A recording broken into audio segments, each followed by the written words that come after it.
ఏం చేయాలి అనుకున్న టైంలో ఒక మంచి ఆఫర్ ఇచ్చారు మా చిన్నాన్నగారు ఒక ఆయన, గుత్తా మాణిక్యాలరావు గారు అని. ఆయనకి ఏలూరులో కిసాన్ ఇంజనీరింగ్ కంపెనీ అని చాలా పెద్ద షాప్ ఉండేది. Oil engines, electric Motors, tractors ఇవన్నీ కూడా డీల్ చేసేవాడు ఆయన. నేను బెదవాడలో బ్రాంచ్ పెడదాం అనుకుంటున్నాను రా, నువ్వు వర్కింగ్ పార్ట్నర్గా చేస్తావా అన్నాడు. తప్పకుండా చేస్తానండి అన్న. నెలకు 100 రూపాయలు జీతం ఇస్తాను, 15 పైసలు లాభాల్లో వాటా ఇస్తాను అన్నాడు. ఆయన దాంట్లో ఇంకో పార్ట్నర్ కూడా అయ్యన్న గారని, వాళ్ళిద్దరూ ఉన్నారు. నన్ను వర్కింగ్ పార్ట్నర్గా చేసుకున్నాను. వెంటనే నేను ఓకే అన్నాను, జాయిన్ అయిపోయాను. బాగా కష్టపడి పనిచేశాను. మంచి ప్రాఫిట్స్ కూడా కంపెనీకి తీసుకొచ్చాం. ఓ స్టేజ్ అయిన తర్వాత 3 ఏళ్ళు అయిన తర్వాత మా చిన్నాన్నగారే పిలిచి ఒక రోజున అడిగారు, రే నాకు ఇది కూడా చేసుకోవటం నాకు కుదరట్లేదు, ఎవరో అడుగుతున్నారు షేర్ ఇచ్చేయమని. నేను వాళ్ళు ఎవరికైనా ఇచ్చే ముందు నీకు ఆఫర్ ఇవ్వాలి కదా, నీకు ఇస్తున్నాను ఆఫర్, నువ్వు తీసుకుంటావా అన్నాడు.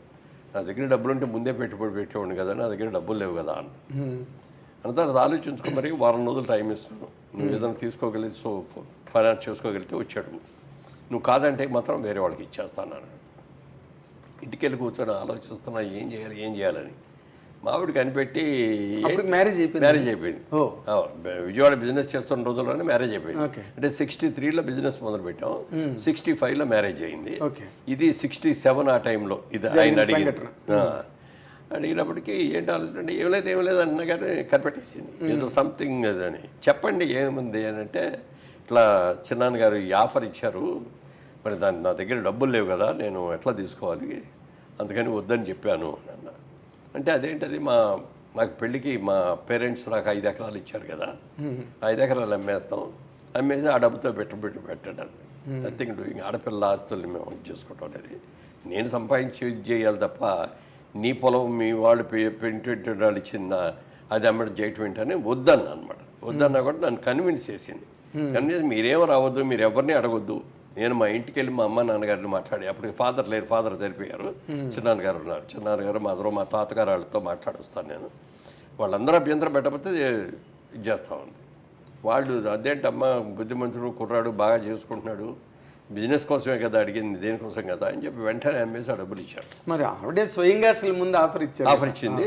వాళ్ళు కూడా వాళ్ళ పేరెంట్స్ కూడా ఎవ్వరు కూడా ఇంకో 2 మాట లేకుండా ఇమీడియట్గా అమ్మేసేసి ఆ క్యాష్ ఇచ్చారు. ఆ డబ్బు తీసుకెళ్ళి ఆ చిన్నాన్న గారికి ఇచ్చేసి ఆయన షేరు ఇంకో 35 పైసలు నేను తీసుకున్నాను. ఈ 15 పైసలకి 50% షేర్ పడ్డారు. అయ్యన్న గారని ఆయన 50, నాకు 50, ఇద్దరు పార్ట్నర్స్. ఇక అక్కడి నుంచి బిజినెస్ని బాగా రోరింగ్ సక్సెస్ చేసాం. ఆ సినిమా హిట్ అయిన తర్వాత అడిగాడు ఒక రోజున, మీ ఎర్నింగ్స్ అన్ని ఎక్కడ ఇన్వెస్ట్ చేస్తున్నారు మురళీమోహన్ గారు? అక్కడ పడింది. అడిగిన మాట పడితే ఏమంటే నాకు బిజినెస్ ఇంట్రెస్ట్ అండి, నేను సినిమా ఇంట్రెస్ట్తో రాలేదు, అందుకని నాకు నచ్చిన సినిమాలు రైట్స్ కొనుక్కుంటున్నాను, కృష్ణా జిల్లాయో లేకపోతే నైజామో ఇంకోటో ఈస్ట్ గోదావరి అట్లా కొనుక్కుంటున్నానండి. అలా కాకుండా జేబేరి బ్యానర్తో సినిమాలు తీస్తున్నాను. ఇంకో 2 డిస్ట్రిబ్యూటింగ్ కంపెనీలో షేర్ హోల్డర్ అయ్యానండి. ఒకటేమో నైజాం డిస్ట్రిబ్యూషన్ కంపెనీ, ఇంకోటేమో ఆంధ్ర డిస్ట్రిబ్యూటింగ్ కంపెనీ. ఆ 2 షేర్ హోల్డర్ అండి అన్నాడు. మిగిలిన అన్నీ చాలా బాగుంది మీరు చెప్పినాయి, ఈ 2 మాత్రం మీరు తప్పు చేస్తున్నారు అన్నాడు.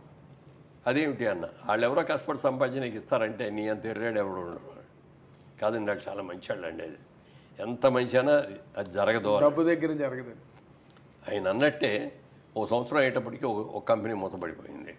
దాంట్లో మనం పెట్టిన పెట్టుబడి మొత్తం పోయింది. రెండో కంపెనీ అది కూడా అయింది. అది దాంట్లో పెట్టిన డబ్బు పోవటమే కాకుండా దాంట్లో అప్పుడు పార్ట్నర్ నేను ఉండేటప్పటికి ఆ కంపెనీ చేసిన అప్పులన్నీ నా మీద వచ్చింది.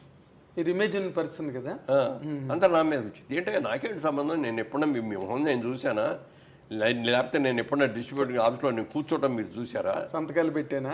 నేను సంతకాలు పెట్టలేదు కదా సార్. సంతకాలు పెట్టమని కంపెనీలో మీరు పార్ట్నర్, యూఆర్ సౌండ్ పార్ట్నర్, అందుకని మీరే ఇవ్వాలి. మాటర్ గారు ఏంటంటే ఇట్లా అంటున్నారు, ఏంటంటే తప్పదండి వాటి ఇవ్వాల్సిందే అన్నాడు. మాటర్ గారు కూడా అది కోర్టుకు వెళ్ళినా కూడా వాళ్ళే గెలుస్తారు అన్నాడు. సార్ అప్పుడు అందరిని పిలిచి, బాబు నాకు సంబంధం లేదు, నా డబ్బులన్నీ పోయినాయి, అయినా మీరు అందరూ నా మీదకి వచ్చారు కాబట్టి ఒక కండిషన్ అయితే ఇస్తాను నన్ను చెప్పండి అన్నారు. మీరు ఎంత డబ్బు ఇచ్చారో ఆ డబ్బుకి ₹1 కూడా వడ్డీ ఇవ్వను, మీరు ₹100 ఇస్తే నేను 50 ఇస్తాను మీకు, దాంతో సరిపెట్టుకుంటానంటే నేను ఇస్తాను, నా బాధ్యత లేకపోయినా ఇస్తాను, అదేలేండి నేను అందరూ మోరల్గా ఇస్తాను అంటే సరే అన్నాడు. ఆ ప్రకారంగా అందరికీ సెటిల్ చేస్తే అప్పుడు దాకా సంపాదించిన డబ్బంతా దీనికి సరిపోయింది. అప్పులు తీర్చడానికి అప్పుడు సోమనాథ్ గారి దగ్గరికి వెళ్ళాను, ఏమన్నా మీరు చెప్పిందే జరిగింది సార్, 2 కంపెనీలు మూతపడిపోయినాయి, పెట్టిన పెట్టుబడి పోగొట్టడం కాకుండా మళ్ళీ ఎదురు కూడా కట్టాల్సి వచ్చింది అన్న అని అప్పుడు అన్న. ఏమంటే మీరు నాకంటే సీనియర్ హీరో, నాకంటే పెద్ద హీరో, బాగా ఎక్కువ రెమ్యూనరేట్స్ తీసుకున్నారు, పెద్ద హిట్స్ సినిమాలు ఉన్నాయి, మీ ఎర్నింగ్స్ అన్ని ఎక్కడ పెడతారండి అన్నాను. ఓకే, మీరు అడిగారు? నేను అడిగా ఆయన్ని. అడిగితే అప్పుడు చెప్పాడు ఆయన, ఈ ప్రపంచంలో 3 వంతులు సముద్రం, 1 వంతే ల్యాండ్ ఉన్నది. దీంట్లో కూడా మనం మంచు పర్వతాల్లో వెళ్ళి బతకలేము, ఎడారులు వెళ్ళి అంతకంటే బతకలేము. అందుకని నివేశ స్థలం ప్రపంచంలో ఉన్నది లిమిటెడ్. ఈ లిమిటెడ్ది భూమిని మనం పెంచలేము. దేవుడు ఏది సృష్టించాడో అదే భూమి, అంతే, అంతవరకే ఉంటుంది.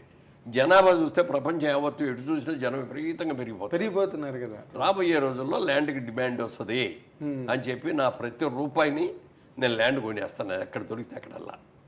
మెడ్రాస్ చుట్టుపక్కల అంతా ఎన్ని ల్యాండ్లు, అమ్మో, 100 ఎకరాలు కొన్నాడు ఆయన.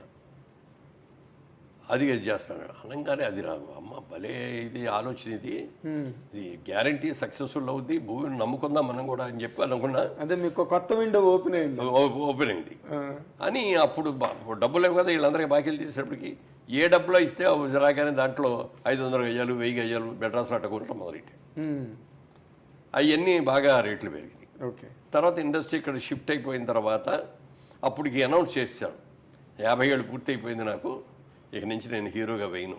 మీరే అనౌన్స్ చేశారు? నేనే అనౌన్స్ చేశాను. నా సొంత బ్యానర్లో